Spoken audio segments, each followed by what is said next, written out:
आप सबको जय मसीह की। आज का वचन प्रकाशित वाक्य अध्याय 9।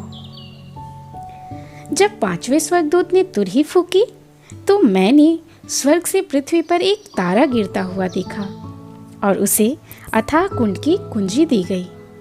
उसने अथाह कुंड को खोला और कुंड में से बड़ी भट्टी का सा धुआं उठा और कुंड के धुएं से सूर्य और वायु अंधकारमय हो गए। उस धुएं में से पृथ्वी पर टिड्डियां निकली और उन्हें पृथ्वी के बिच्छुओं की सी शक्ति दी गई।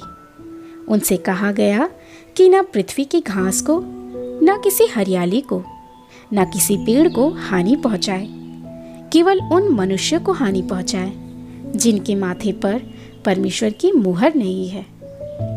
उन्हें लोगों को मार डालने का तो नहीं, पर 5 महीने तक पीड़ा देने का अधिकार दिया गया। और उनकी पीड़ा ऐसी थी जैसे बिच्छू के डंक मारने से मनुष्य की होती है। उन दिनों में मनुष्य मृत्यु को ढूंढेंगे और न पाएंगे और मरने की लालसा करेंगे और मृत्यु उनसे भागेगी। उन टिड्डियों के आकार लड़ाई के लिए तैयार किए हुए घोड़े जैसे थे और उनके सिरों पर मानो सोने के मुकुट थे और उनके मुंह मनुष्यों के जैसे थे। उनके बाल स्त्रियों के बाल जैसे और दांत सिंहों के दांत जैसे थे।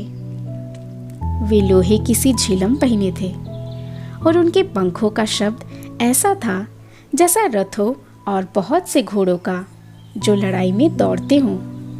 उनकी पूंछ बिच्छुओं की सी थी और उनमें डंक थे और उन्हें 5 महीनों तक मनुष्यों को दुख पहुंचाने की जो शक्ति मिली थी वह उनकी पूंछों में थी। अथाह कुंड का दूत उन पर राजा था। उनका नाम इब्रानी में अबदोन और यूनानी में अपुल्योन है। पहली विपत्ति बीत चुकी।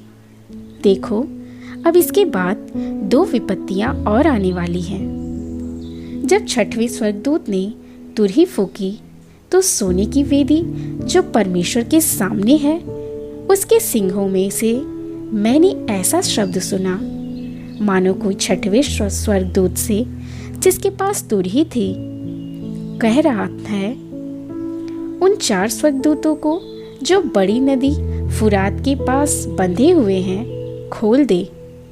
वे चारों दूत खोल दिए गए जो उस घड़ी और दिन और महीने और वर्ष के लिए मनुष्यों की 1/3 के मार डालने को तैयार किए गए थे।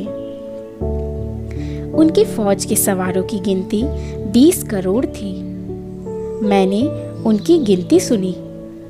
मुझे इस दर्शन में घोड़े और उनके ऐसे सवार दिखाई दिए जिनकी झील में आग और धूम्रकांत और गंधक की सी थी और उन घोड़ों के सिर सिंहों के सिरों के समान थे और उनके मुंह से आग, धुआं और गंधक निकलते थे। इन तीनों महामारियों अर्थात आग और धुएं और गंधक से जो उनके मुंह से निकलते थे मनुष्यों की 1/3 मार डाली गई, क्योंकि उन घोड़ों की सामर्थ्य उनके मुंह और उनकी पूंछों में थी, इसलिए कि उनकी पूंछें सांपों जैसी थी और उन पूंछों के सिर भी थे और इन्हीं से वे पीड़ा पहुंचाते थे।